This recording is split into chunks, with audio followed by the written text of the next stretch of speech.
On today's episode of the Standard Fantasy Football Podcast, we're talking about wide receivers. There's 3 elite guys up top, but there's a lot of talent down below. This should be a fun one.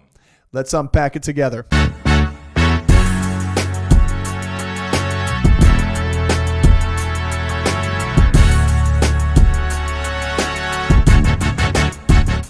And welcome back to the Standard Fantasy Football Podcast. I'm your host, Jono. And I'm your host, Chris. And today, like we said, we're going to be talking about the 2024 wide receiver prospects coming into this year's NFL draft. I mean, there's a lot of talent here.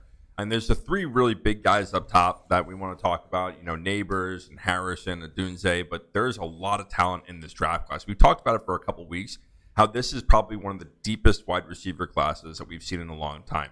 Not a ton of elite talent, but there should be a lot of wide receiver 2s and a lot of wide receiver 3s that are going to come out of this class. Well, I also want to put an argument out there, and I'd like to hear what you guys think there. Leave a comment on your thoughts. I don't necessarily think this is the deepest wide receiver class we've ever seen.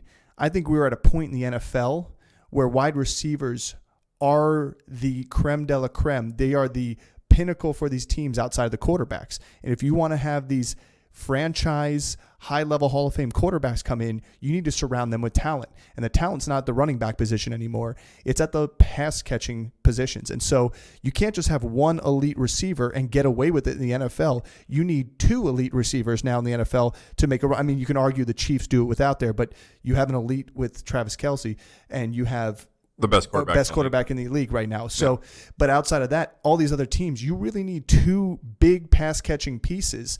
I mean, defense obviously helps win ball games and all that, but I'm just talking about the offense in general here. Yeah. I mean, look what the Vikings did. Look what the Bengals have done. Look, these teams have put themselves in great positions. Even the Rams bounced back after a terrible season by grabbing Puka Nacua in the draft. Like, this is what you need to do. So I don't think it's a deep league. I think we are focusing more and more on taking a look at the wide receiver group as a core and evaluating further in terms of sample size than we have in the past. Yeah, I mean, for sure. I mean, this is a league now where you need more than one elite receiver.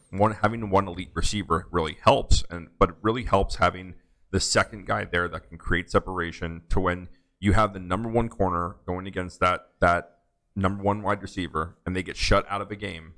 You still have other options to go to. And I still think that there are a lot of guys, even in this draft, that are coming in that are slot receivers, that are third down receivers, that are going to be key pieces to teams moving forward that I really, really like depending on where they go. I mean, again, we've seen more elite classes of wide receivers come in.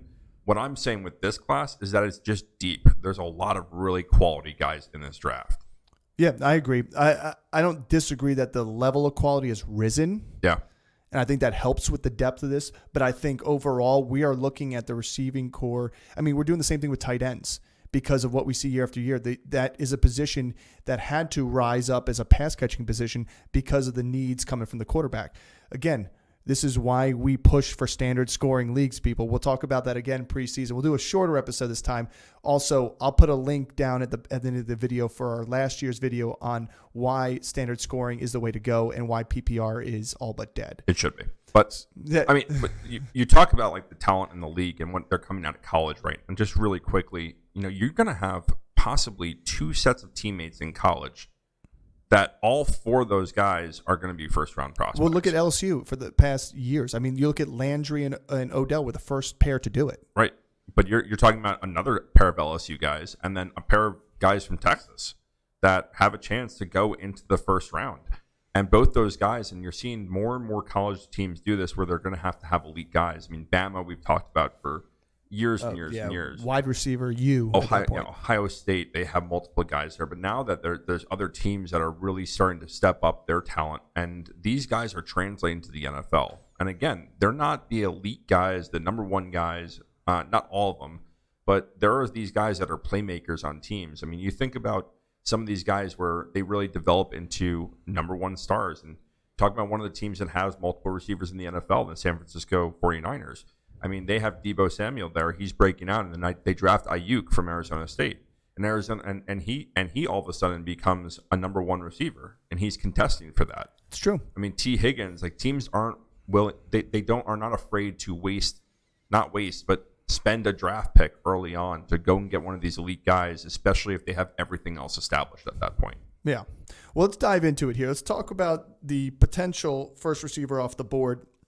Number one in most people's books, Marvin Harrison Jr., 6'3", 209 pounds. I mean, these are all not official numbers, by the way, because he did not get graded for Pro Day or for Combine, but he is listed at 6'3", 209. We don't have 40 time for him.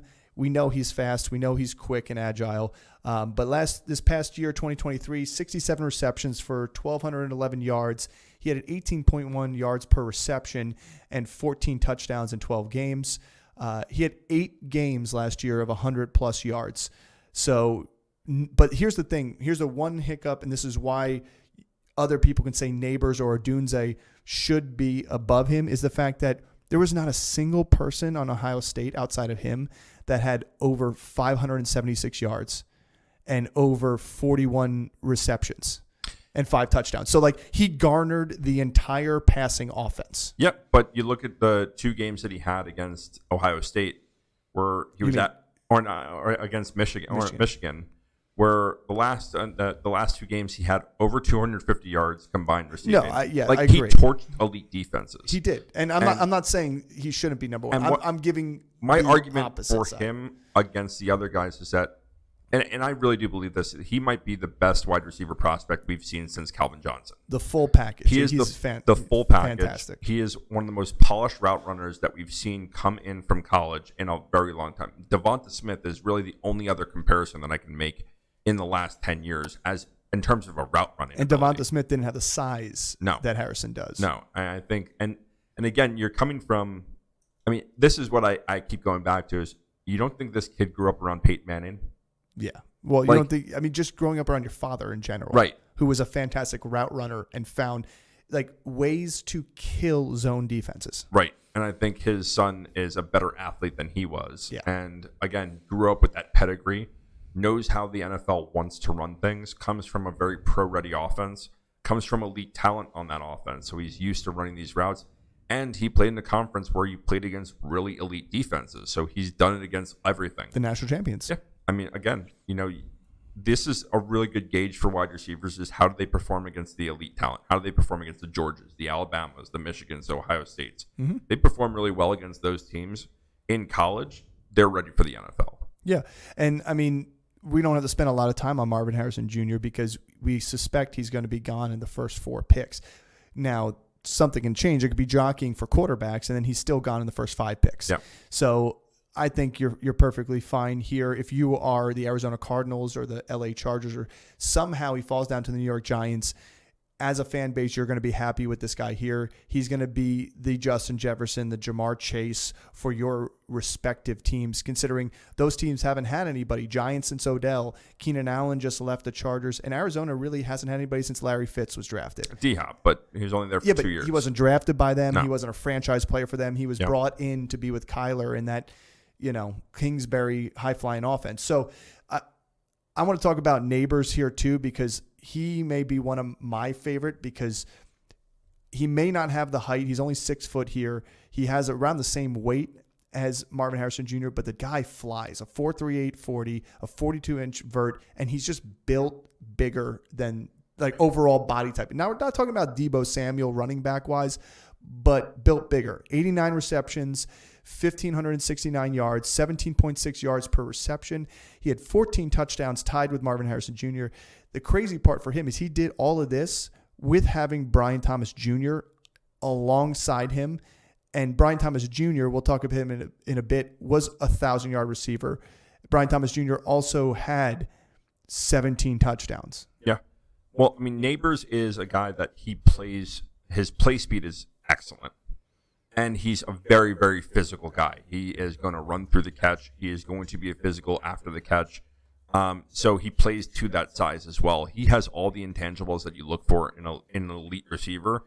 And these are the 3 guys up top. And we'll talk about Rome Odunze next. But like Nabers, Harrison, and Odunze are 3 guys that instantly come in and can be number 1 on teams.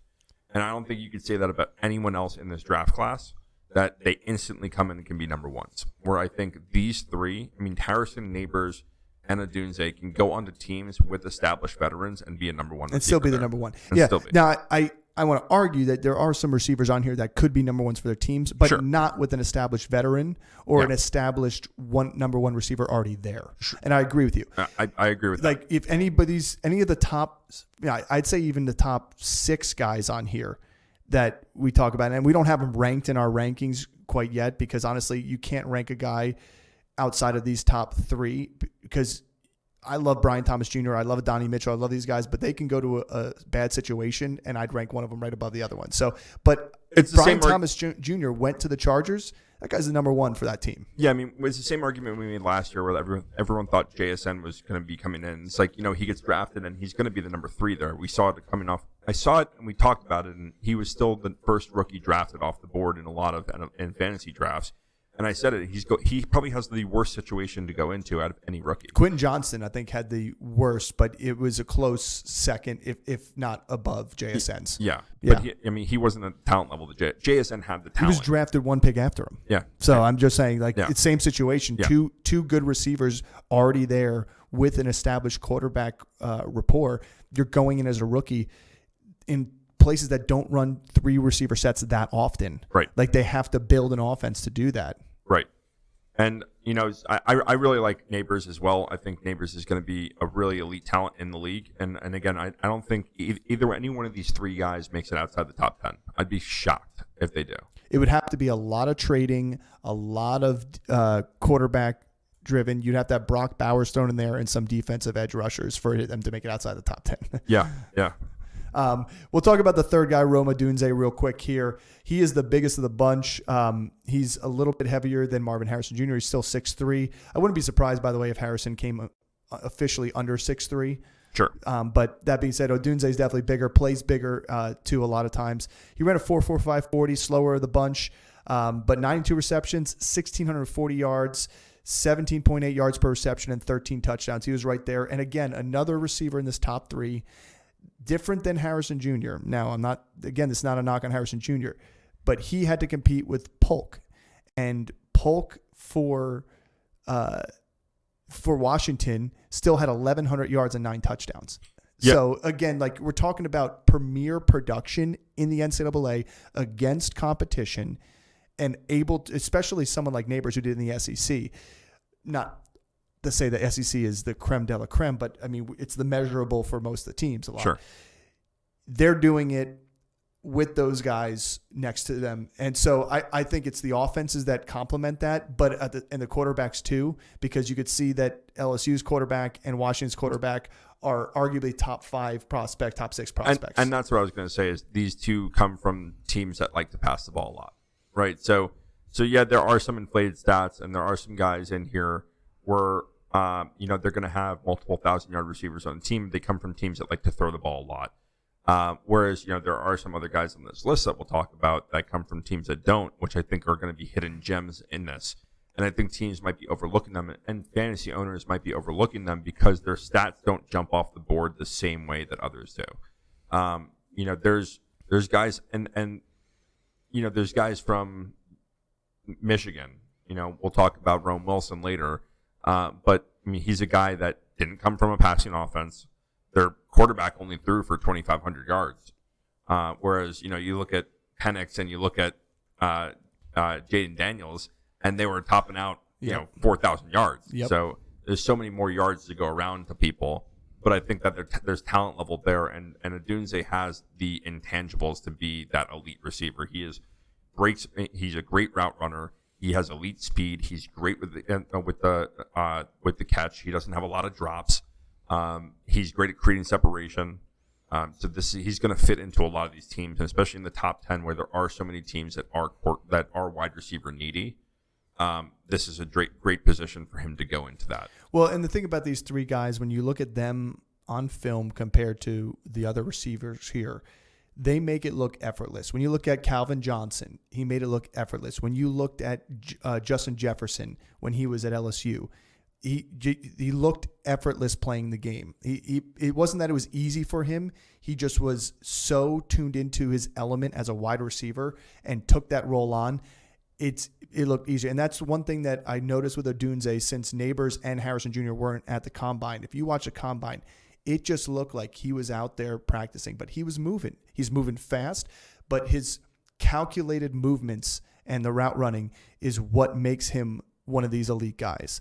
Now let's talk about Nabers' teammate, Brian Thomas Jr., who we were talking a little bit about before. He's 6'3", 209. He's right up there in size too. 4'3", 340. Shades of a second faster than Nabers himself. Had 68 receptions for 1,177 yards, 17.3 yards per reception, and 17 touchdowns. Now, obviously, it's a little bit easier for you when you are on the other side of Nabers and not getting top coverage. But that being said, this guy is a fantastic wide receiver. He would probably be the number one off the board if those other three weren't there in any other season. Well, there's a lot of these guys that are posting these numbers now for the rest of the list. And this is what separates the top three guys from everyone else. Yes. Is that the top three guys were not only had the physical attributes, not only had the production, but they were elite route runners at every level, at all three levels. Where I think the one flaw I have for Brian Thomas Jr. after watching some film is that he lacked separation on the mid to short routes. He was great deep. He was great at creating separation on deep routes, but he really lacked separation and the route running ability at the mid level. And if you're going to be an NFL receiver and you're going to be a number two, you have to bring more to the table. I mean, you look at Jalen Hyatt from last year, where he's a one-trick pony, and if you struggle creating separation on the short and intermediate routes, you're not going to get the ball. And imagine if here's a great example. What if Brian Thomas Jr. went to Carolina? Yeah. He's not fitting in there well because he's not creating that separation. What do they need more than anything else? And now they have Deontay Johnson. But who's your number one at that point? But you can make the same argument that with Deontay Johnson and the Steelers is Deontay Johnson was the guy getting open. George Pickens wasn't creating good enough separation in the short to intermediate routes. He was only good at creating the deep routes down the sideline. It's the same type of player. It is, but we haven't seen that breakout from George Pickens yet. And we've seen a little bit here and there, but we're not consistent. I agree with you. I think that's one of the things that creates. Well, there's another guy on this list that I'll compare to George Pickens. But I agree with you. I think I only bring that up because you brought up the Panthers and Deontay Johnson. Right. But someone like Brian Thomas Jr., he gets picked up by, I don't know, Cincinnati, who's most likely where T. Higgins requests a trade if that ends up happening on draft day, similar to what happened with Tennessee in the past. What if he goes to a squad like, I don't know, the Raiders and is right there with Devontae Adams, these guys that do create separation early on. But he's number 3 there. Yep, that's fine. That's fine. I mean, do you think he's a better prospect than Jacoby Myers? What I think is a great fit for him is Atlanta. I think if Atlanta trades back, they can get one of these other guys. You wouldn't be taking him at 8. But yes, I agree. I think Atlanta would be a good spot. But I think Atlanta could get one of these day 2 guys, and it would be a great spot too. I think Nabers, if the Atlanta can find a way to get Nabers, that's just crazy. I think that they should. If they can trade up a couple spots and go and get Nabers. 2 spots, it was what it would take to get the Giants right now. In most of these mock that's drafts. going to be an elite spot for him. But I think Brian Thomas Jr., he's going to be productive at some point. But I think that there's and the mid-tier route running, he does create separation deep. So creating the separation at the mid-level and the short level, he will get better at. Yes. And I'm not too worried about him. I still think he's a first-round talent. He'll go and end up on a team, but it's a matter of where does he go, right? And there are certain situations where I think he's better off than others. I would like him in maybe New Orleans. I mean, Tampa. What about the Jets? No. I mean, I'm just saying. I'm not saying they should do it at 10. I don't think they're in a good position. We're not talking about position to take, but I'm saying we're just talking about teams in general that he would be successful. Denver would be a good spot. Denver for him. would be great. Denver would be a good spot for him, and they're in a position where they could go and get him. But again, they're not in a position because they need somebody to throw him the ball. Right. But I'm just saying, I agree with you. That's a perfect team for him right there in this situation. Right. I like it. I mean, he'd be fantastic for Kansas City. Obviously, they're not in a position to get him unless they trade up. But that, I agree. If he goes to a place that has established pass catchers and he can complement them, he can actually get himself and vault himself into a premier pass catcher for that team. At Buffalo would be a good spot. Again, he's probably not going to end up there. there's a lot of teams where I think he ends up being a really good talent opposite a number one premier wide receiver. Dallas is another one where I think he would fit in really well. But I mean, you could say that about a lot of the guys that we're going to talk about on this list from here on out. Well, but I think he's probably one of the more premier ones on that complimentary coming into the league as a wide receiver. He's the top two of guy. the second tier. Yeah, I agree. Well, let's talk about two guys on the same team here. Again, we'll talk about Adonai Mitchell and Xavier Worthy. And let's start with Mitchell first. At 6'2", 205, ran a 4.340, not as fast as Worthy's 4.21, but 55 receptions, 845 yards, 15.4 yards per reception, and 11 touchdowns. He definitely had the yards per reception average higher than Worthy and didn't have the total yardage compared to Worthy because he had 20 less receptions. But Adonai Mitchell, an ex-UGA player, I got to watch him at UGA over a couple of seasons, had a couple injuries that sidelined him at UGA, decided to transfer, got into a situation for a team that did pass the ball more and highlighted him. I think it was a good move for him career-wise and in college. But this guy's a real deal. He was an alpha type receiver there. He is a X-style receiver. He is somebody who's going to go to a team, bring you size, bring you wingspan, bring you catchability that you're looking for as a good wide receiver 2 option. He reminds me of a T. Higgins type of receiver. So here's my Pickens comp. Yep. Is him. He is really good at making the acrobatic catch. The hard catches. But what he's not good at and what he really needs to improve on is for as physical as he is and he perceives, he's not very good at contested catches. And so he'll make the acrobatic catch and bend and catch on the sideline, catch balls behind him. He'll make all those great flashy highlight reel plays. But when it comes to the 50-50 balls, for a guy his size, he's not that great at. And that's surprising from him. I do think, he's another one of these guys that's going to end up as a really good number 2 on someone's team. But I don't in terms of fantasy relevance, these really good number 2s on teams are important. So that we're not just like shading and shoving them to the side by saying that. There's going to be fantasy relevance. There's going to be fantasy impact from these guys. Like these are the guys that you definitely want to have your ear to the floor on draft day and be watching very closely, because if they go to a team where it's there, you want to jot your notes down and say, I don't want to miss him in my draft. Yeah, I mean, I can see any of these guys. I mean, one of these guys is going to end up slipping to the Steelers, and these are great fits for him. And like either one of these guys that we just talked about are great fits for the Steelers. The Bengals we already talked about. I mean, you're looking at some of the teams that later on in the first round where they're fit in really well with Baltimore, Pittsburgh, or Kansas City, like Buffalo. They're going to end up being really fantasy relevant on those teams. But on some of these other teams, I don't know if the need is there to go and take a guy like this when they already have pieces that are established. I mean, you look at, definitely like talk about Tampa Bay. Yeah, I mean, stuff like places like that where the talent is great, but there's established pecking order already. Exactly, and even some of these guys, even on, even the last 2 guys that we at least with Brian Mitchell. I mean, even in New Orleans that I said, I mean, thinking about it, they have Rashid Shaheed as a deep threat there, and they have a Chris Olave on the outside. And so where do those guys really fit in as being a number 2? Because a lot of their talent, I mean, I think Adonai Mitchell is going to fit in on that team because he is a physical guy. He can kind of make that acrobatic catch. And so I do think there are certain situations. And again, this is all, like we said in the beginning, like the top 3 guys, they're going to make immediate impacts on whatever team they go to. Everyone else, it's really determinant on where they go, more so than anything else. Yeah, it's exactly what we talk about Quentin Johnston. Everybody's shading on Quentin Johnston. I mean, the guy got a bad first year in the NFL. He had some bad drops.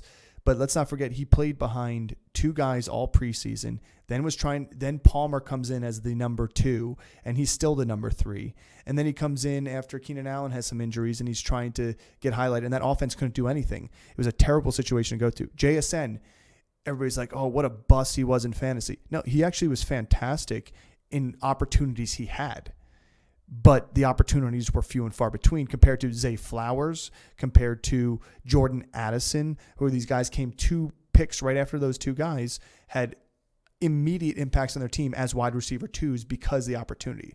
Yeah. So I think there's going to be opportunities for Adonai Mitchell and Xavier Worthy here, because when you flash 4.21 speed, it doesn't matter if you're 5'11", 165 pounds. They're going to find a way to get you the ball, i.e. Deshaun Jackson in his entire career. Yeah. So I think he's more of a gadget player in terms of that. I think he would have to really hone in on his route running ability. Like, is this the next coming of Tyreek Hill? I don't think so. I think they're built differently. I do. I think Tyreek Hill is much better against press coverage than I think Xavier Worthy would be. But if his footwork is good and he can beat people off the ball and avoid the press coverage, he's going to get himself open. I mean, it's just plain and simple. And this is the Jalen Hyatt comp, right? He's a one-trick pony. He has elite speed, and the most elite speed that we've seen in the combine ever. But how does that translate to the NFL? And he's a below average route runner.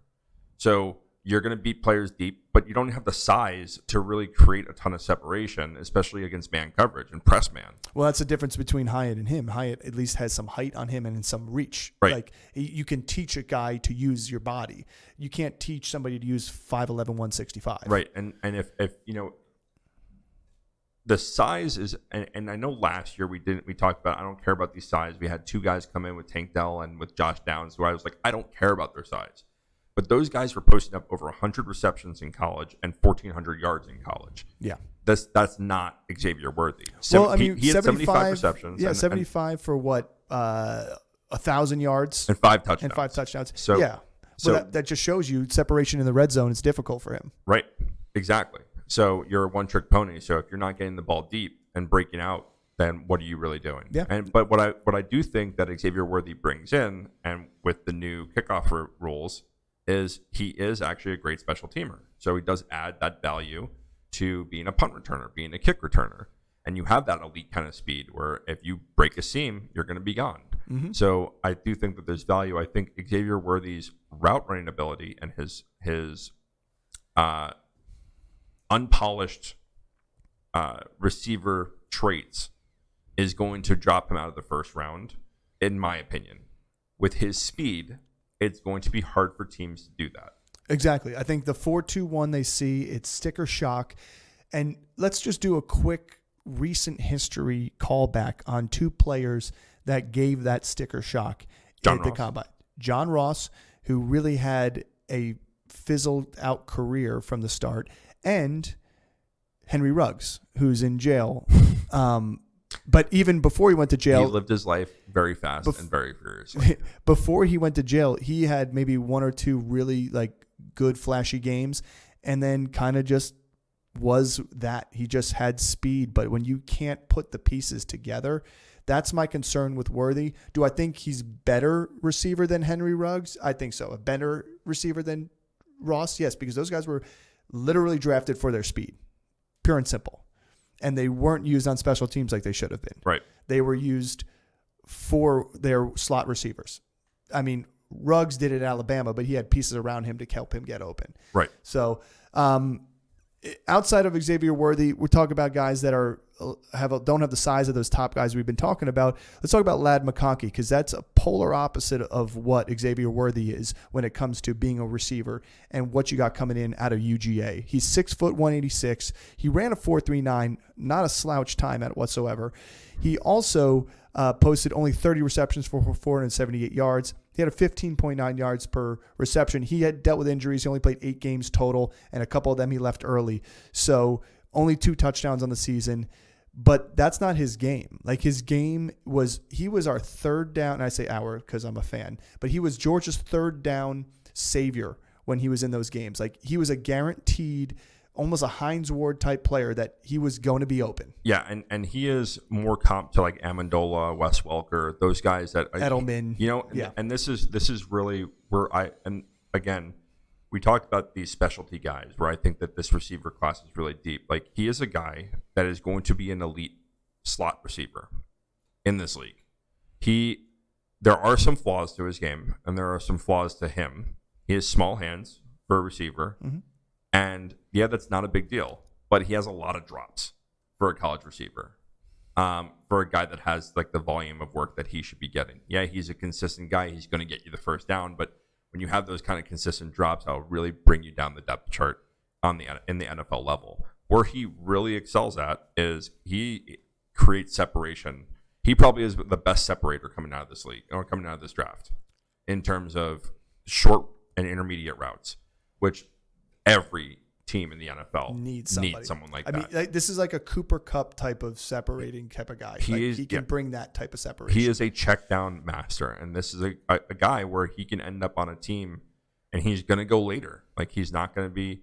I mean, the earliest I see him going is in the last 2 picks of the first round, and that's if somebody trades up because they really want him, or the Chiefs decide to snag him. But he's a second round guy. He's a second round guy. He's a mid second round guy. Yeah, and I think that every team needs a guy like him, but you don't invest first round talent with a guy that like him when he can fall. Unless you don't have a second round pick. Unless you don't have a second round pick. Yeah. But there's teams that do, and they're like, he's going to fit in really well there. I can see him going to the Chiefs. I think are a really good place for him. Tennessee, I think, is a really good fit for him. There are teams that in the second round that could move up and get a great slot receiver. The Jets, this is a guy I really like for the Jets, is creating that separation. Although Aaron Rodgers doesn't really like rookie wide receivers as much, but that's fine. You get what you get, Aaron. You get what you get. But as long as they don't draft his quarterback with the 10th pick. I know, right? Well, here's the thing I like about Ladd. You talk about the separation. You talk about, we talk about Cooper Kupp in terms of the way Cooper Kupp was able to create separation with his route running ability and not just using his physical body. And I think that's where Ladd brings that. But he also has that top end speed at 4.39. It's not slow. So he was able to get a pass because he would beat a guy early and then they got to play catch up, and he's not slow enough that they can catch up all the time. So he was able to get some good deep balls at Georgia. Now, again, the knock on the drops, you can't overlook that. You can look into the quality of quarterbacks that have been throwing to him. I mean, we're not talking about C.J. Stroud here. We're not talking about these Alabama guys that are throwing to him in the SEC and some of these other SEC quarterbacks that we've seen drafted high up, Burrow, and we see Daniels is going to be a top guy. So there's a little bit of, take a grain of salt here, but drop's a drop. I do agree with you there. I think to me, Ladd McConkey would be almost like a Christian Kirk in a way, and be able to be a slot receiver, create separation in the mid to intermediate, and also be able to then get past, top safety missed coverages. Yeah, I'll agree with you that he does have the top end speed to really break away as well, which is something that from a slot receiver is going to really help you out. The drops is something you can't overlook, and not only is he a great route runner, but he does have breakaway. So those two attributes will push him up, but I still think he's more of a second round talent. No, I completely agree with you. If he went in the first round, it would shock me. I'd be happy for him as a UGA fan, but it would shock me. Yeah, and he's going to have the opportunity to really win a spot on a team and get consistent play. This guy could be the next coming of a Wes Welker, the next coming of the Amendola, where they're not this elite receiver, but somehow they're always open. I mean, you could say I'm not saying this, but there's a chance this is the next Cooper Kupp. This is the guy that is guaranteed to be a favorite target of their quarterback because they know he's open. Yeah. Even though they've got a wide receiver one somewhere, he's open. Difference is Cooper Kupp doesn't drop the ball. No. Yeah, I agree. Hey, listen, I'm just saying there's a wide range of outcomes for these guys, and it also depends on where they go. Let's talk about Troy Franklin from Oregon. This is an offense. This guy, to me, scares me a little bit more in terms of the prospects coming into here. He's got size at 6'2". He's only 176 pounds. Ran a 4.41. Not blazing speed, but good average speed for a wide receiver there. It's probably what you see in most of our wide receiver groups in the 4.4s. 81 receptions for 1,383 yards, 17.1 yards per catch, and 14 touchdowns. The part that gets me, and it has nothing to do with the way he plays football and the way he can catch a football, it's the fact that he played for a super pass-heavy team that focused on passing the ball as much as they did with Bo Nix. It highlights and beefs up receiver stats. So when you just look at the stats at face value, I think they're fluffed. Do I think he's a good receiver?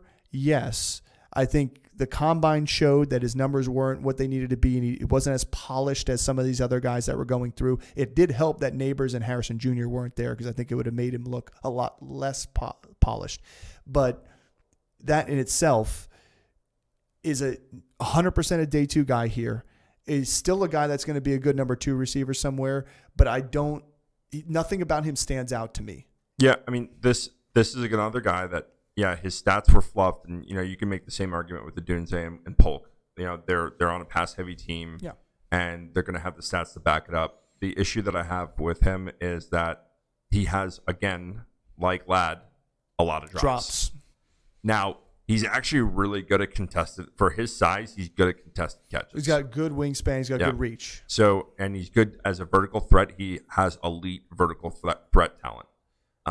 But a guy that drops a lot and is a vertical threat, you're going to have there's nothing worse than being wide open 5 yards behind someone, having the ball hit you in your hands. Like Christian Watson, first pass of the season, right? And this is what he did in college.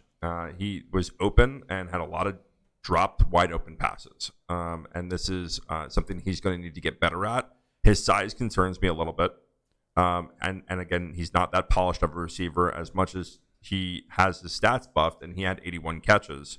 But that's volume based. Yeah. That wasn't him creating a ton of separation. Although he can create separation, he's above average in that.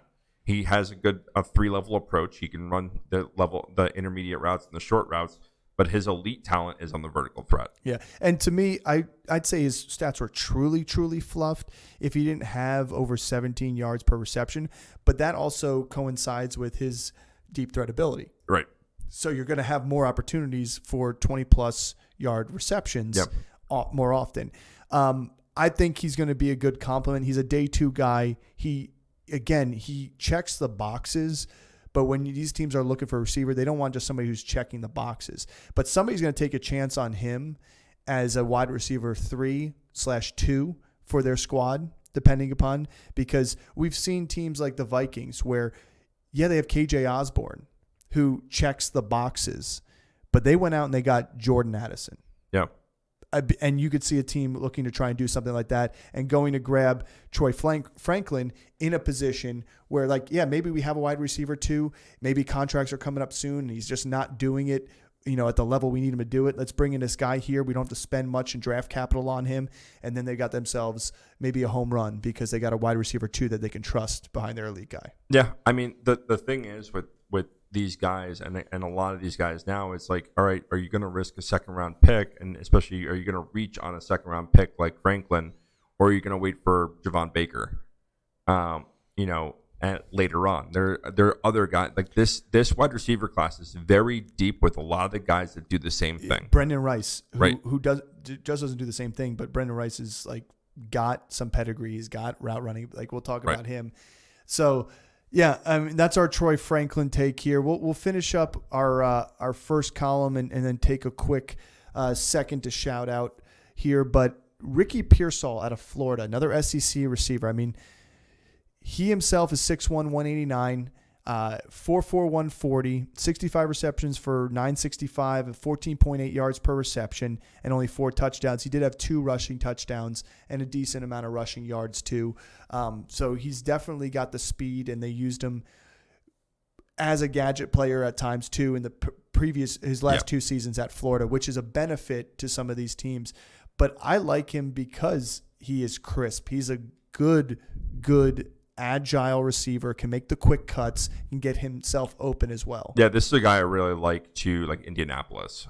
And going back to Anthony Richardson, a guy that he's played with, and he is a gadget guy, which a lot of these gadget guys, there's only one in here where I think is more of a gadget guy that will end up being a 1st-round talent. And we'll talk about him in a little bit. But these gadget guys typically go in the 2nd and 3rd round. Mm-hmm. Where this is where I really think it hurts Pearsall more than anything else, is that he is a crisp, agile receiver. But there's a lot of receivers out there like that. And can do that. And they're already in the NFL. Yeah, exactly. So you're still having to learn to run the NFL route trees. You're still going to learn how to create elite separation and get open. And you can, where he really works out is where a team can scheme him into the play. And you see every team has a player that does this. Jalen Hyatt, Josh Downs, Deebo Samuel. Every team has a guy that they scheme in just to get the ball. Xavier Gipson with the Jets. But he for every one of those though? There's Kadarius Toney. Yes, for sure. But they use Rashee Rice in that. They do instead of Toney. Yeah, but they do more on your bubble screens and and less about your end around runs and your reversals. Like look at what the Giants used to do with Sterling Shepard and Odell Beckham. Yeah, he's gonna find a home, and again, it's a matter of where he ends up landing, where it's gonna really evaluate what his fantasy impact is gonna be, because he is such a gadget guy, because he lacks that elite separation. He lacks the intangibles that you look for from a wide receiver, from the big stature, size, physical size. He doesn't have that as much. But he has decent size for an NFL receiver. I mean, 6'1", 189, but he's going to bulk up a little bit before the season. He has good speed, 4.4 40. I just think that he needs to land in the right spot. And there's so many. I mean, again, we're talking about this. There's so many teams out there that have a 1 and a 2. So are you going to overtake a number 2? Could you overtake Curtis Samuel in Buffalo?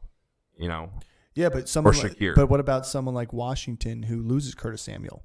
Sure, you still have McLaurin and Dawson. Yeah, but to get a gadget guy, which is what Samuel was. Yeah, and Samuel was actually very successful in Washington doing it. Yeah. Same thing goes with the Vikings. Like if you want to get a gadget guy, we're not talking about the old Percy Harvin on the Vikings, but I'm saying you get a gadget guy out there because you do have an elder Aaron Jones at the running back helm, and you've had issues with the running back game the past couple of years. Now you add in another factor that people have to respect in the backfield. For sure. You've been doing it with Justin Jefferson already. Yeah. But Justin Jefferson is a different type of player that doesn't have that agility like this guy does. I think it makes a difference. Yeah. So I agree with you. I think some team's going to find a home for him that's going to use him. I don't think he's just going to get plucked out of there because the value is good. Yeah. Let's talk about Jermaine Burton. But before we jump in there, don't forget to like and subscribe, hit that notification button so you get all the drops that we do. I just posted a video, a little quick short about Anthony Richardson compared to Joe Milton, and why are we dropping Joe Milton so far down in this draft board, in these mock drafts, and why is he so far down at this deep quarterback season when we drafted Anthony Richardson number 4 overall last year, and it's the same player. They're the same size player. They have the same arm strength. If not, Milton's got a better arm strength. Yes, Richardson ran more. Listen to the video. I break down the stats between the two of them. Chris has done some great things about Nabers and Harrison Jr. that you want to check out in a little bit more detail than what we've done today. Hey, don't forget to drop a comment on those two. It really helps us out. You guys know the algorithm. The YouTube algorithm really helps us out as we build our channel. So we appreciate all of you guys that are watching. We love you guys. Very much appreciate the help. We're done enough with the needless plug-in for our channel. Hey, this could be somebody's first time watching us. You got to see what we've done before. Yeah, hit that like button, subscribe, baby. That being said, Jermaine Burton, Alabama, 6 foot, 196, ran a 4.45. This is ex-Georgia receiver again, another guy who decided to leave Georgia. He was used at Georgia pretty well. I think he led in receiving that season. Leaves Georgia after a national championship to go win one in Alabama in a place that he was going to get the ball thrown to him more, and then lose to Georgia that following season. But this past season, he had 39 receptions for 798 yards, a 20.5 yards per reception. The guy was a yards per reception monster. He did have 8 touchdowns on 39 receptions. Yeah. So the guy found ways to get open. He is a little bit of a gadget guy at times. Not as much as you would say Worthy would be, or not as much as Pearsall. But I have opinions on him, and I will let you talk about him because I'm disgruntled the fact that he left Georgia the way he left Georgia too. Yeah, and this is a guy that I actually think can come into the league and really take the league by storm. I think he's not being as talked about because of the reception numbers and because of the touchdown numbers. and the production wasn't there compared to a lot of these other guys. But this is a guy I think can come into the league. He's a polished route runner at all three levels. He has really, really good separation. He's a physical receiver, and I think he can land on a spot where he can be a number 2 on a team. If he lands on the right spot, he can be a number 1 on a team. He would be a first round. I mean, not to say that he's not going to be a first round, but he would be a definite first round guy had he had some of the numbers that these other receivers had. Had he had more targets, had he had maybe 60 to 70 receptions, we'd be talking a guy that was a 1,000-yard receiver, probably in the double digits in touchdowns for sure because he had 8 on 39 receptions, and he'd still probably be near that 20 yards per reception the whole time too, just based on the way he played the game. Yeah. I mean, he's a really good receiver, and again, I think that there are some of these guys, especially the first round teams that are going to go and take quarterbacks in the second round, could end up snagging a guy like this, who most of those teams need a receiver too. He can end up being really talented there, and even for the Chargers and for the Cardinals, who are very needy at receivers, probably two of the worst receiver rooms in the NFL. If they go and get Harrison or Nabers, going and getting a guy like this in the second round, really, really improve your wide receiver. I got to go look back and see what the draft capital is for the Broncos, but I will say he can do what they wanted Jerry Jeudy to do for the past couple years. Yeah. He can do it, and he could do it better than Jeudy did because of his physicality. Like, Jerry Jeudy's a great route runner. He couldn't stay healthy. He had the yips in terms of catches. And, again, we don't know who's going to be throwing the ball there, but you want a sure-handed guy that is physical that can complement Courtland Sutton. Yeah. And this is a guy that can do it for you. Absolutely. And you don't have to spend on a first-round receiver to get him. Right. And this, I think he is probably going to be the best second-round receiver that goes. Moving on to the next guy, Roman Wilson. This might be one of my favorite receivers in the draft, only because I think my comp for him is Amon-Ra St. Brown. He can run from any position. He can run on the outside. He can run from the slot. He's great at creating separation. Now, he lacks a lot of the top-end speed that we see from McConkey, but this guy catches everything. I mean, he still ran a 4.39. He's sub 4.4.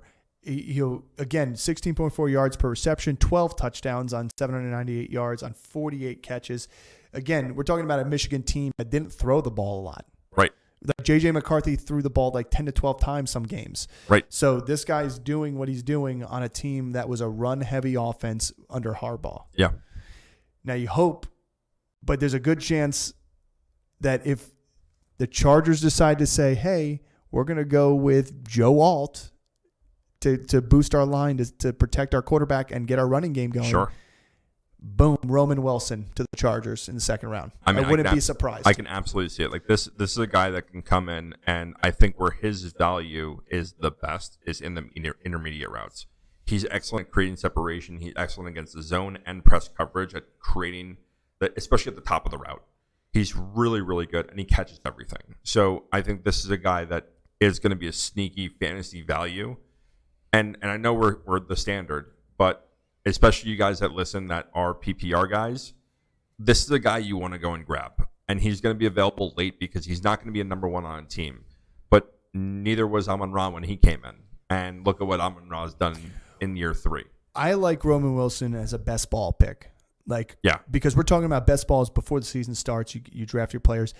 He may not be there for the first 2-3 weeks, but he will be the guy that the algorithm picks for you based on the points scored, because he's going to be an impact player, earlier in the season than some of these other guys will be. Yeah, I think so. And especially you talk about a lot of these guys that come in as not polished route runners. This is one that comes in and he is a very polished route runner, but he lacked a lot of the production. Which I think may benefit him. Yeah, not in terms of signing bonus and all that. Well, of course, yes. And he lacks the size, so he's not a big receiver, 5'11", but he's big enough to run into that slot, so he can go to a team and be elite at. I mean, him to the Vikings is a real threat. But I just don't want to take a knock on the size thing. 5'11's 5'11, that's fine. Worthy's 165. This guy's 185. That's a 20-pound difference. And 20 pounds in the NFL is a huge difference. It is. So I think it's fine. I mean, look at the way Odell Beckham was coming in. Odell Beckham was only about 186, 189. Yeah. And he took the world by storm for the Giants. Because he made a spectacular catch on Monday night. He made many spectacular catches, and he had. You want to talk about one-trick ponies? That guy had that slant and go down to the T. But I'm just saying he created separation. He was a decent enough route runner. He was good. I have my own thoughts on Odell Beckham. Yeah. That could be another rant for another time. Another day. But I'm just saying, being 5'11", 6 foot as a receiver here. Most overrated receiver to come out of college. I don't think he's the most overrated receiver to come out of college. I think he's very overrated. I don't think so. He's very, very overrated. Okay. We'll talk about that another time. You can do a short on it. I will do a short on it. Odell Beckham, I'm coming after you, baby. Keon Coleman out of Florida State. We're going to talk about 2 Florida State receivers here, but Coleman's the first one I want to talk about here. 6'3", 213. The guy is a physical freak. Yes, we know he got a knock for his 40 time being a 4.61 40. What that tells you more than anything is he just doesn't have the acceleration that some other guys have, which is fine. You can train acceleration. And you better believe in the next 6 months, that's probably what he's going to be working on. But 50 receptions for 658, 13.2 yards per reception, and 11 touchdowns. You forgot one stat from last year. 0 drops. 0 drops. Yeah. 0 drops. 0 drops. And he made some hard, physical, freak type of receptions. He is the best 50-50 ball receiver coming out of this draft. Yeah. I mean, you talk about his gauntlet drill. He's had the best speed out of the gauntlet drill. He is probably he has elite play speed. I don't care about the 40 time. It's 4.6, right? I don't care about that as much. I know we talked about it today where, the break off the ball and creating that separation there, but he is so big and so physical and can win the one-on-one and put this guy in a man coverage, and he is going to beat you. He has the size. He has the hands. He has the wingspan. Yeah, he's going to beat you by wingspan. He's going to beat you by catchability. Right. He's going to beat you by all that stuff. My only concern with him, and I think this is what the scouts are concerning and people are looking at, is his lack of acceleration shows in his 40 time, because his top speed showed when he did the gauntlet drill. I mean, over 20 miles an hour? Right. And consistency. So, once he gets going, he's got good top speed. He's motoring. But if you can't create that acceleration, you get a big cornerback on him, or you get a double coverage, a press coverage, and then another tight man right after that. It's going to be a relationship with the quarterback type of play to be able to throw a ball his way early in a 3-step drop route, versus you get him going past that you give him a little bit of time. He's going to be open. He's going to make the plays. I mean, at the end of the day, he's built for the red zone. I was just going to say that. Built for the red zone. I'm glad you said that. It's this is what guy for standard leagues, this is a guy you absolutely want on your team. If he lands on a really good spot, he is going to be a touchdown machine. Yes. Because he is going to be a freak in the red zone. Go and watch any of his tape last year. Yes. Go and watch him within the 10. Just talk about the lack of the big receivers in the NFL anymore, and the lost art of the corner fade that just doesn't work that well in the NFL right now. Yeah. I mean, I don't want to bring up his comp to Kelvin Benjamin. But in terms of body style, but Kelvin Benjamin wasn't bad. If he didn't get fat, he would have been perfectly fine. You're he had right. a great rookie season. You're right. But his comp is that Florida State receiver that came out. He was a big, long, physical receiver, and he has a chance. I mean, if he lands on some team, But what about Mike Evans? Mike Evans is a guy, who's he's got decent top end speed. He doesn't burn people, but he can get open. Well, that's my argument against his. That's my argument against the argument for him, is that he really lacks the acceleration, but there's a lot of receivers, especially big receivers, that lack the acceleration. His footwork off the line is very good, and he'll create separation against the man based on that, and then he'll beat you on burner routes, and he's going to get open, and he's going to win the 50-50. And if you're a smaller corner, try to get around his body and make a play on the ball. Yeah, no, I agree. He's going to win. I think he's going to garner a lot of attention when he's on the field, depending upon where he goes to. But he's going to garner a lot of attention on the field because of his size, because you can't just put a short corner on him. There's not a lot of Richard Shermans in the NFL. And go and look at his tape too. A lot of his catches are in the middle of the field, or deep down the middle. Well, of course. Why wouldn't you throw a guy at his size over over the middle of the field where he can try and want to hit him hard. Exactly. Exactly. People aren't going to. Well, one, you can't in the NFL rules anyway. It's powder puff football. Yeah. But two, you're not going to want to guys. Pull his flag. Yeah. So anyway, Keon Coleman is another guy that can sneak into that first round if somebody really likes him and has been scouting him the way they are. But he's going to be an early on second round pick, mid second round pick, kind of around that lad McConkey. It depends on the team that is ready to jump on a guy like this because they have a need for a player like this. Yeah. Javon Baker out of UCF. This is the guy I want to keep my eye on because I like him a lot. Now he kind of falls into one of those categories where like he produced heavily on a team that didn't really have anybody else producing around him that much. But in a place like UCF, who's usually has a decent running back receiver come out of the draft, pretty over the course of the past, 8 years. Yeah. He himself, 6'1", 200 pounds, 4.5 40. Again, not jumping off the page, but 52 catches for 1,139 yards, a 21.9 yard per reception average, the highest on this entire list of players we're talking about today, and 7 touchdowns. This guy is going to be kind of like we talked about for Troy Franklin and those guys. Like he's going to find a home where he's going to be able to bring the ball in, spread the field for a team, and allow that number one to even be better. Yeah, well, and that's what I said against Troy Franklin, right? Is, why would you go and reach on a guy like Troy Franklin when you can get Javon Baker? Yeah. And you know what they both struggle with? Drops. Yeah. Well, so that's the thing is deep ball catchers deal with drops all the time because it is a harder ball to catch when you're running full tilt. Trying to do that, you got to be on your toes and on your heels so your eyes aren't bouncing. The best to do it was Randy Moss, and Randy Moss, I mean, that guy glided on the ground. Yeah, he didn't run. He just cruise control. Yeah. But the ground was a treadmill. Yeah, he was built. It just moved that underneath way. them. But so you're going to get drops with these guys. So take that with a grain of salt is what I'm saying there. But I agree, it is more of a one trick pony. But not to say if you hone on the skills of Baker, who wasn't at one of these top elite schools in one of these top elite divisions, and you can take that talent in the what could be early third round, mid third round, and hone that in to be something special, I think a team could get a steal in the draft. Yeah, and that's where I think, again, when if you think Troy Franklin is going to be a second rounder and Javon Baker is going to be a third, if I'm a team and you're looking for that type of receiver, you go and wait until the third to go get that guy. Absolutely. Because there is a lot of talent, especially later, of guys that kind of do similar things. Where I don't not like Javon Baker. I don't think he's a high end talent. I think that there are 2 more guys on this list that we're going to talk about next, who I think are the 3 guys on this list that we're talking about. Well, the next guy's going to be my favorite in this draft. I know. He is. So let's just go ahead and talk about him. I want to bring one point up about Baker and Franklin. Jalen Hyatt went to the Giants out of the 3rd round. Yeah. Smartest play by the Giants to not jump up and grab him in the 2nd round. Yeah. Smart by a lot of teams to not do that because everyone's like, he's falling down the board. But 3rd round talent to get a guy that you're calling a one-trick pony that they're trying to turn into more than that is the perfect time to get a guy like this. So don't be surprised if your favorite team out there gets Javon Baker and you're like, oh, what are we getting this one-trick pony for?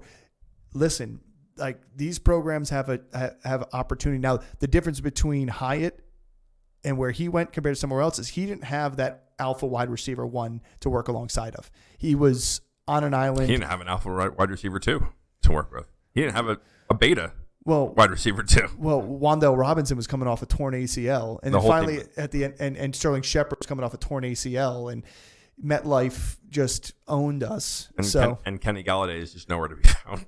Well, we released him anyway. Highway robbery right there. So anyway, that's my argument for Baker and for Franklin here. Yeah.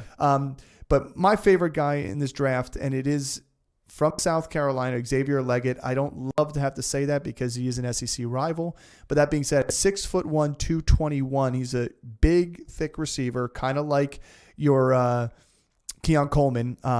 And at the same time, he ran a 4.39, sub 4.40. He had 71 receptions for 1,255 yards, 17.7 yards per catch, and 7 touchdowns. He was a problem in the SEC for a lot of the good defenses. Yes. Well, and that's the thing is again, he played against the SEC teams, the elite defenses, and performed well. Yeah, he was a problem. I remember watching at Georgia. He scared me in that South Carolina He's game. a physical freak, and that's my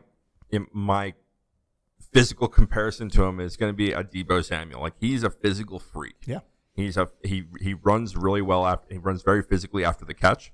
His after the catch skills are fantastic. Yes. His in the ball air skills are fantastic. I mean, he's made some fantastic catches. Say fantastic again. Fantastic. I'll say it all day long. Now, for as physical as he is, you look at the Tennessee game, and he really, really struggled against press man coverage. Yeah. And so, for as a physical receiver, you think that they're going to beat press man coverage, but if he goes against some physical corners in the NFL, he might get beat up a little bit. He could, but this is a guy that's not going to be drafted to be a number 1 on a team. He's going to be drafted to be a number 2. So, are you going to move physical coverage corners over to him just to get that, or are you going to keep those on a team's number 1? So I think he is a guy that, depending on where he lands, this guy can be a fantasy stud this year. Well, this is a guy that I could see being later in the first round. So some of these teams that have players there that have had winning records at the end of the season, so they've got established personnel. But again, we talk about from the 18th to 19th pick to the end of the round, so the middle to the late first round. There are plenty of teams. Again, we don't know what's happening with T. Higgins, but to get a big body guy that's like T. Higgins that can be a problem across from Jamar Chase. Again, who do you want to take the top coverage off Jamar Chase?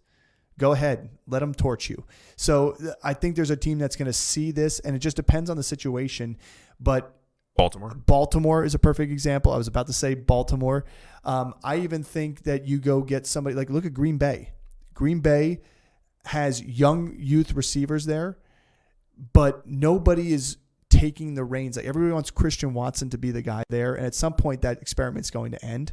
Yeah, and that's my opinion. I do too. So I don't think they're going to take him in the first round, but I'm saying there's teams like that can be used for him. Craig Reynolds is gone from the Lions. Yeah, you put him across from Amon-Ra St. Brown. First, St. Brown's everywhere on the field at all times.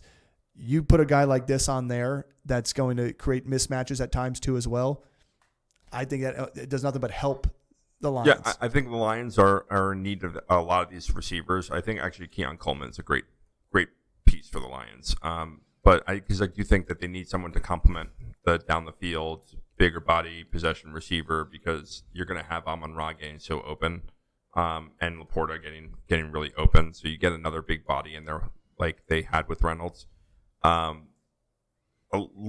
There's a lot of teams that could use a guy like him. And a lot where you think he's going to go is later in the first round. And yeah, I would agree with you. I think he'd be a great fit on a lot of those teams, especially because he's going to be coming in and being a number 2, a number 3 in these systems where they're going to get him touches, and he's going to be the number 2 there. Yep.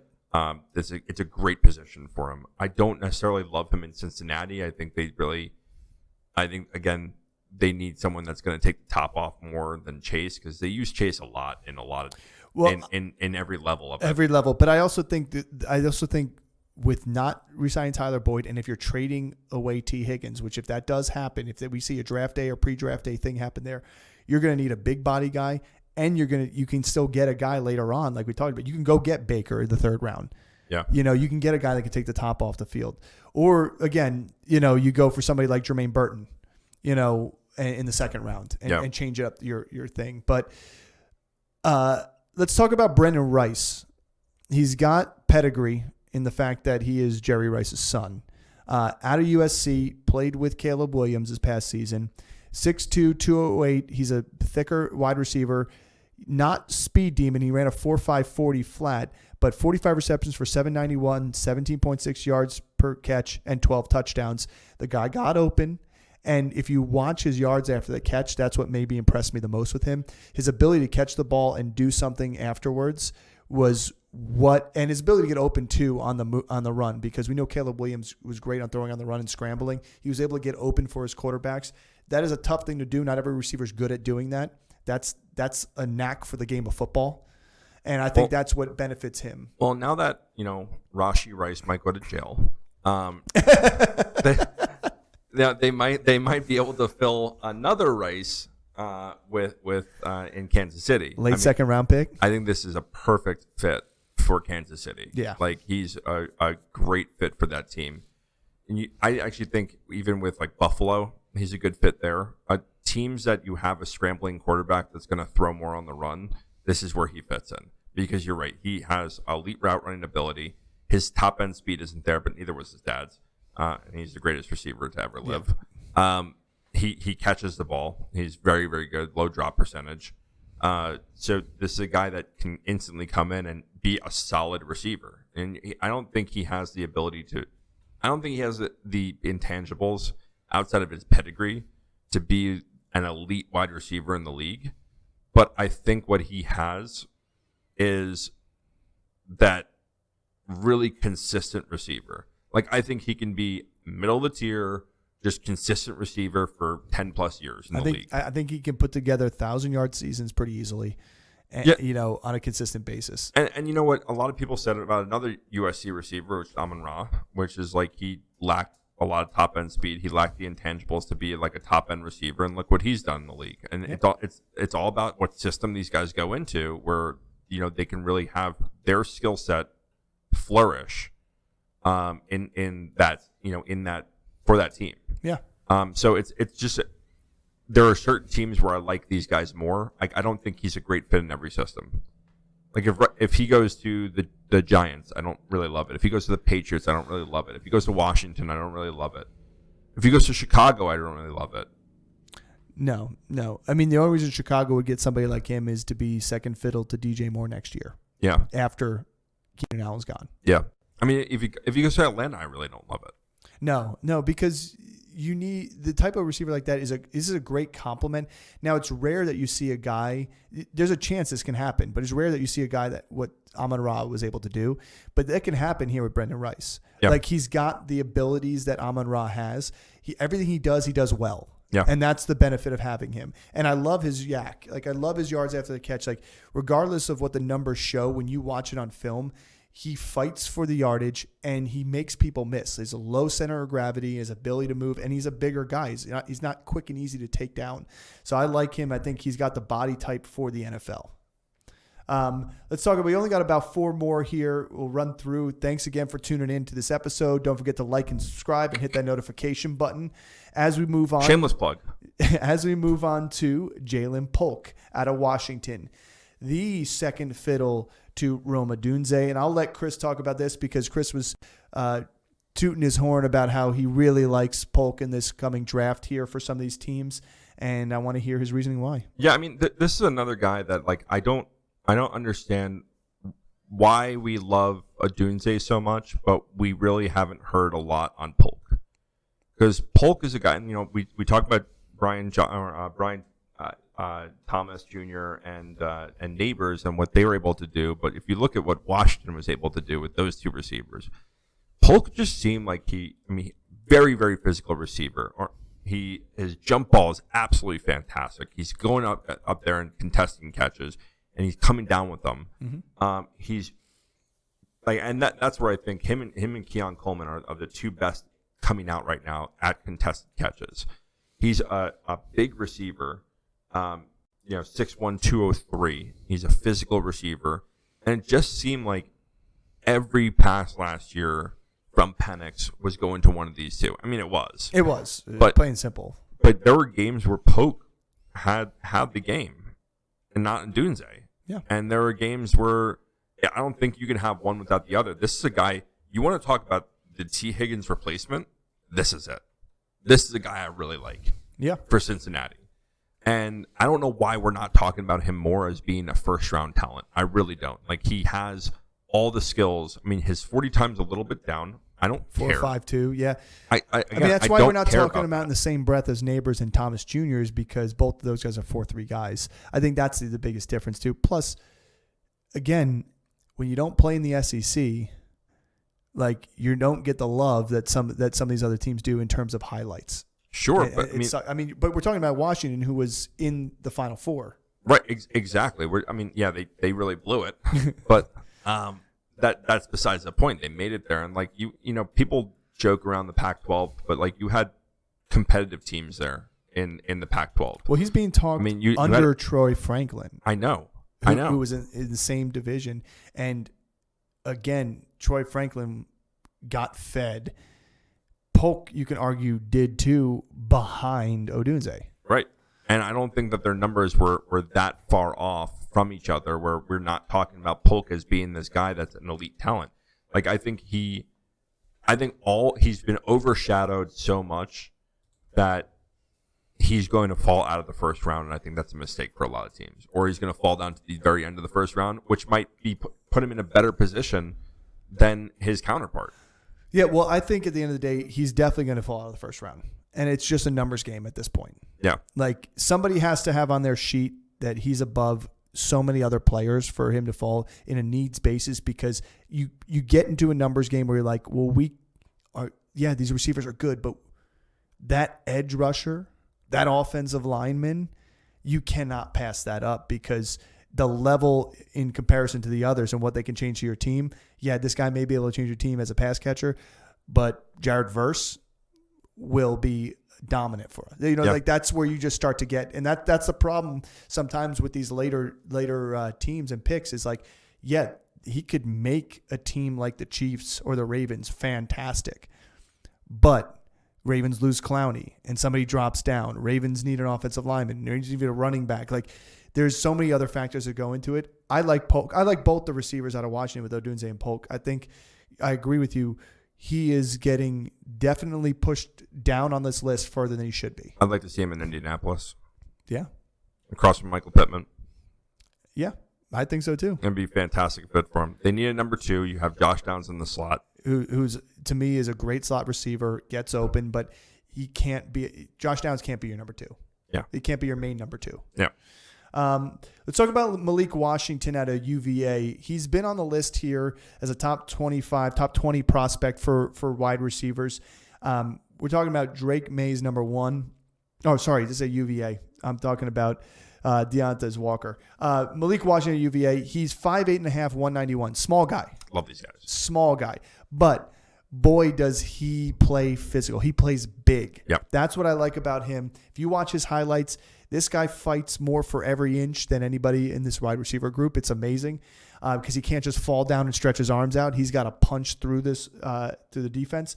He ran a 4.47, so he's got a little bit of speed. 110 receptions for 1,426 yards.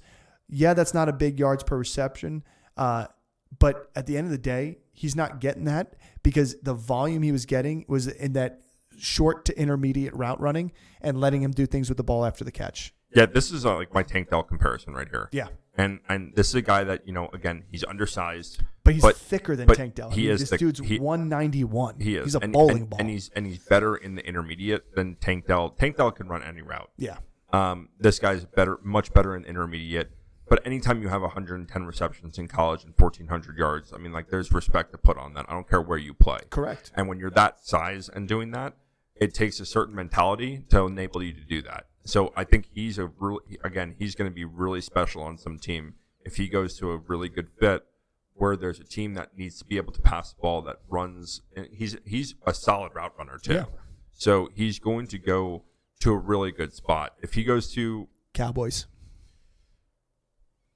Yeah. Because he's not going to be he may not even be a second round guy. He's going to be a third round guy. Yeah. Cowboys. Yeah. I think he would be phenomenal. I would hate to play against him because of what he can do, but Cowboys, he would feast. Yeah, I mean, all the coverage going to Dez, like, this is a guy that, I mean, I think they need to rebuild the offensive line. I think Dallas might struggle a lot this year. They could, yeah. But this is a guy that I think that there's a lot of teams where I can say that he's going to be productive. And this is one of those where, it's Dallas, Philly, he would be good as a number 3 there. Mm-hmm. You can look at even Tennessee, where he's a number 3 there, where he would really stand out. I mean, you can throw him over in Chicago. Yeah, I mean, there's so much more they do, but I mean, Chicago is a number 3. Yeah, he's going to do more for you than Mooney ever did. Yeah, but I mean, Mooney played as a number 2 there. But I'm just saying he's going to do more than he ever did. Yeah, for sure. I think he's going to, again, I don't really love him coming into like a rookie quarterback situation. No. Or a younger quarterback situation, where I think he really goes and fits really well as a team that does play action a lot. I mean, you look at reasons Tank Tell was successful last year. He goes on to a team where he's undervalued. You have a big body receiver on the other side with Nico Collins, and you have a team that likes to run the ball and run play action off of that, and is successful doing that. So I think he fits into that really well, where I think Dallas might be a really good fit for him there. I think Dallas would be a great fit if they figure out who's going to run the ball for him. Right. But I think he'd be a great fit. I mean, I don't even hate the rumors for Dallas bringing back Zeke Elliott. I mean, the guy showed he could still play football last year. He's not going to be your every down guy, but like between him and Dowdle together, I think they could do it. And then you have your play action off that. I mean, I think it could be scary. Yeah, no, for sure. I think that's like my one place that I think it would be fun to watch him, and I would take him at a late pick in my fantasy drafts. Yeah, I wouldn't be, and this goes for this whole list. I wouldn't be surprised if there are teams on here which like their wide receiver rooms are just so piss poor.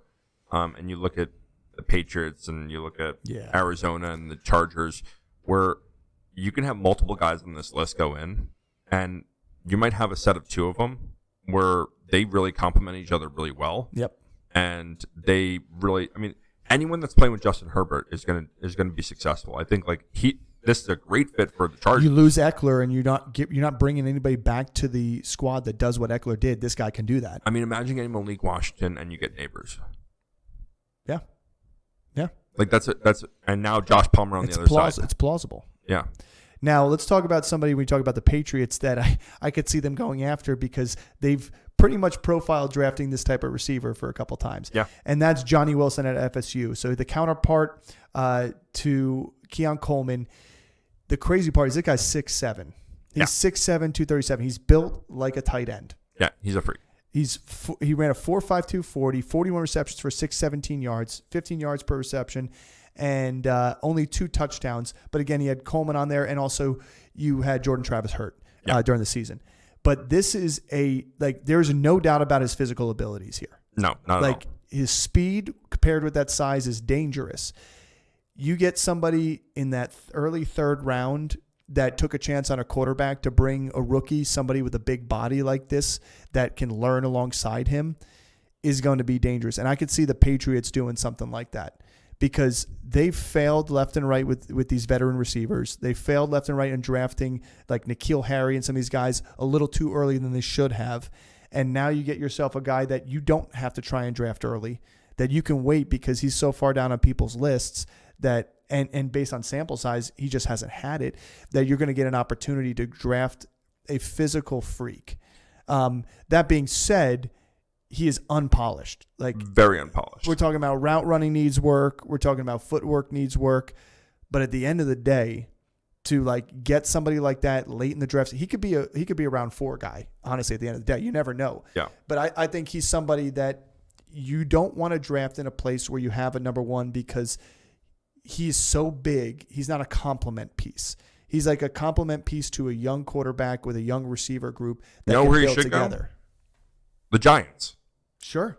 I wouldn't be mad with it. Here's my problem with him is that, Keon Coleman was on the other side, but for you to be this size and that speed and only have 2 touchdowns, like that just means to me you weren't targeted in the red zone. And Travis got hurt, and Travis played 11 games. Yeah, he did.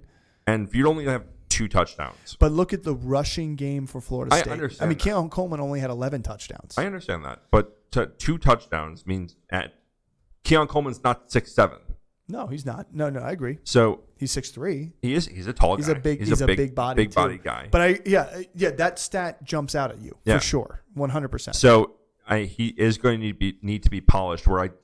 You're right. Like even with the Giants, if he goes in there, I don't really love that for him because he's immediately going to have all this pressure on him to be able to succeed there. Yeah, he's going to be a 4th round guy, and they can develop him a little bit.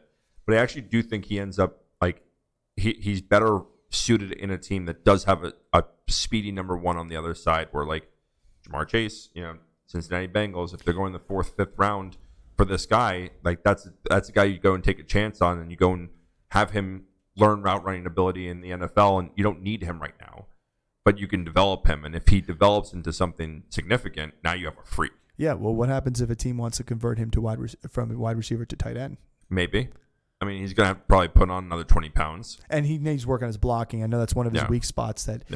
But still, like, he's already, 237. You put him up to 250. Yeah. Just 13 pounds. Like, you put himself into tight end territory there. Yeah. And it's at 6'7". And we were talking about, Gronk was 265 and an absolute physical monster. Yeah, he was a freak. But, there's an opportunity for teams to do that, too. You never know. Sure. Like Darren Waller, and his physical abilities when healthy is the same sort of scenario. But let's talk about our final guy here, and that's Devontez Walker out of UNC. Here's Drake May's number one target here at 6'1.5", 193. He ran a 4.36 40, so pretty good speed for that size guy. 41 receptions, only 699 yards, but 17 yards per reception and 7 touchdowns. Again, he's playing at UNC. Now, we could talk about an ex-UNC wide receiver that played for the New York Giants that won a Super Bowl that I thought was fantastic, and Hakeem Nicks. And I think you can get something just as good from a guy like Devontez Walker. He is, to me, going to be a prototypical wide receiver 2 on a team. Like, he's going to be a wide receiver 2 for his career. Yeah. Like, that's how he's going to be. And that's fine. Like, again, he's probably going to get drafted in the 4th or 5th round. Yep. And that's perfectly fine. Like I said, there's a lot of receivers in this draft that are going to end up being wide receiver 2s for their career, but there's a lot of guys in here that are quality number 2s and have the ability to be quality number 2s. To jump up. Their entire career. Yeah. So that's where, I do think that this is maybe not the elite talent is super deep, because I only think there's 3 guys of that elite talent. But I think that the wide receiver class as a whole is just really, really good. Yep. And they all bring a little bit different. Like, if you're looking for slot receivers, we listed off 4 or 5 of them that have the ability to go to teams and be productive. You want deep threats. There's deep threats here. They all have. You want big bodies. You want gadget players. Like, there's something for every team out there, depending upon what they're looking for. Right. And what excites me about Walker, though, is he was consistent enough throughout the season for May to put May up where he is going to be drafted. Which that's just shocking to me, is that you have your number one. You've got a guy that's being talked about as a top 3 pick, and your number 1 receiver only has 700 yards. Yeah. Like, that's just shocking to me.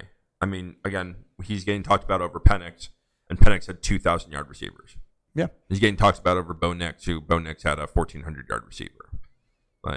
But then you talk about Josh Allen's situation. Coming out of college, terrible completion percentage, didn't really have any big prospect that he threw to. Josh Allen could run the ball.